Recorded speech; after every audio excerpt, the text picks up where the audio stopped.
আসসালামু আলাইকুম প্রিয় দর্শক, আজকের পর্বে আলুর তৈরি সহজ নাস্তা রেসিপি নিয়ে হাজির হয়েছে। শীতকালীন সবজি এবং আলুর সমন্বয়ে এই নাস্তাটি তৈরি করলে খেতে বেশ ভালো লাগে। এটা বিকালের নাস্তার জন্য বা রমজানেও কিন্তু তৈরি করে সংরক্ষণ করে রেখে দিতে পারবেন। এর জন্য প্রথমে প্যানে নিয়ে নিচ্ছি সরিষার তেল, দিয়ে দিচ্ছি রসুন কুচি। রসুন কুচি দিয়ে এটাকে লাইট গোল্ডেন করে ভেজে নেব। রসুনের কালার যখন লাইট গোল্ডেন হতে শুরু করবে সে পর্যায়ে পেঁয়াজ দিয়ে কিছুক্ষণ ভেজে নিতে হবে।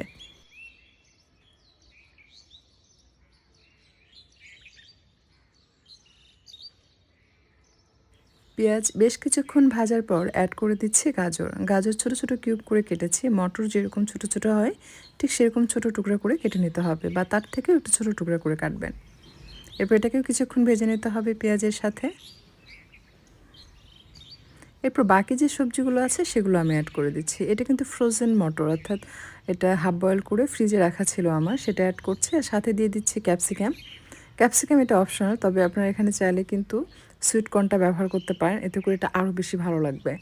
সব সবজি দিয়ে কিছুক্ষণ ভেজে নিচ্ছে।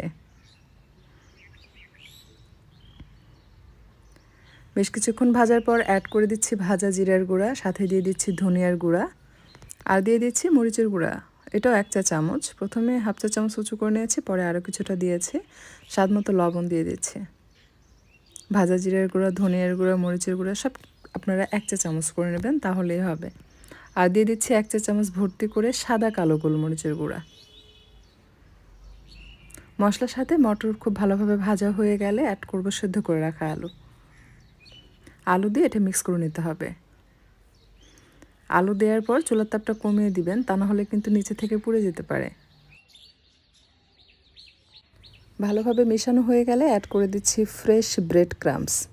পাউরুটি ব্লেন্ডারে নিয়ে গুঁড়া করলে এই ফ্রেশ ব্রেড ক্রাম্বটা তৈরি করে নিতে পারবেন। এটা দেওয়াতে এটা টাইট হবে এবং এটার মধ্যে একটা মিষ্টি মিষ্টি স্বাদ আসে, যেটার জন্য কিন্তু এটা খেতে অনেক ভালো লাগে।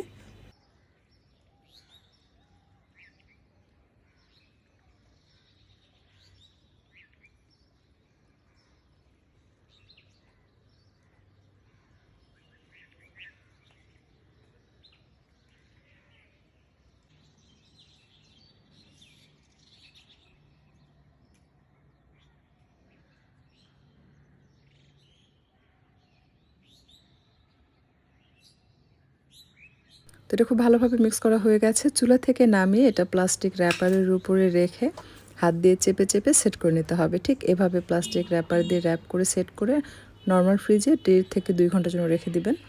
এরপর যখন ঠান্ডা হয়ে যাবে তখন এটা শক্ত হয়ে যাবে। শক্ত হয়ে আসলে এটাকে খুলে কেটে নিতে হবে। আপনারা আপনাদের পছন্দের যে কোনো শেপে এটা কেটে নিতে পারবেন। আমি একটু লম্বা করে কেটে নেব।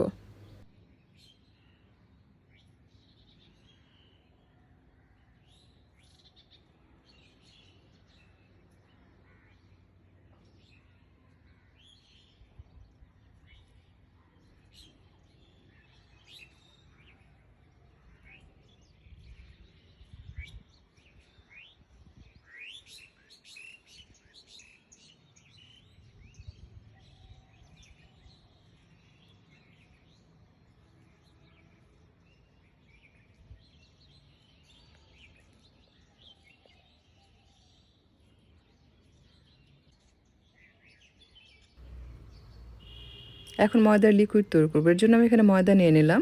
এটা পরিমাণ মতো নেবেন। স্বাদ মতো লবণ দিয়ে নর্মাল পানি দিয়ে মিক্স করে লিকুইড মিশ্রণ তৈরি করে নিতে হবে।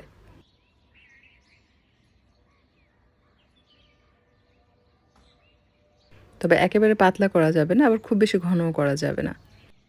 এভাবে ময়দার মিশ্রণ তৈরি করে সেটার মধ্যে কোট করে যখন একটা ব্রেড ক্রাম্বস বা অরেঞ্জ ক্রাম্বস এর মধ্যে গড়িয়ে এটাকে ভাজবেন, তখন উপরের অংশটা কিন্তু অনেক বেশি ক্রিস্পি হবে।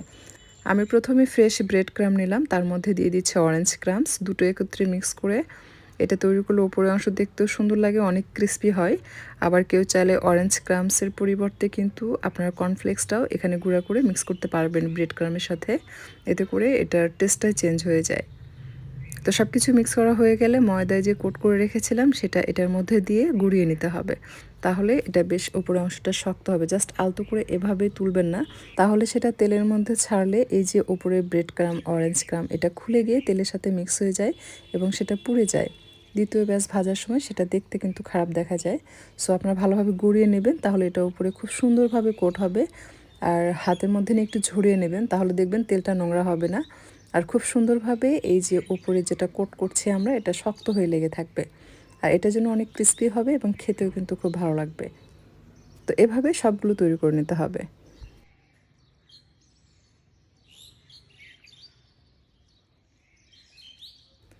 আমি সবগুলো তৈরি করে নিয়েছি, দেখতে পাচ্ছেন। আপনারা চাইলে এটা ফ্রিজে 1 ঘন্টা রেখে তারপর তেলে ভাজতে পারেন। আমি অবশ্য সেটা করছি না। এখান থেকে কিছুটা উঠিয়ে রাখছি, নর্মাল ফ্রিজে 2 থেকে 3 দিনের জন্য রেখে দিব। বিকালে প্রয়োজন হলে ভেজে নেব। যদি বেশি দিন রাখতে চান সেক্ষেত্রে ডিপ ফ্রিজে রাখতে পারবেন। রমজানে এটা বেশি করে তৈরি করে কিন্তু রেখেও খাওয়া যাবে। আর বাকিটা আমি ভেজে দেখাচ্ছি। মিডিয়াম থেকে কম আঁচে রেখে মোটামুটি তেল গরম করে একটা একটা করে ছেড়ে ভেজে নিতে হবে। চুলার তাপ যেন বেশি না থাকে।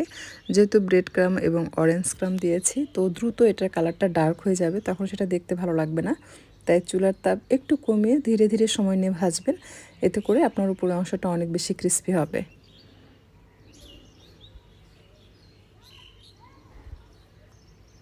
তো ভাজা হয়ে গেছে, আমি এখন এগুলো তেল ঝরিয়ে উঠিয়ে নিচ্ছি। দেখতে পাচ্ছেন খুব সুন্দর কালার এসছে।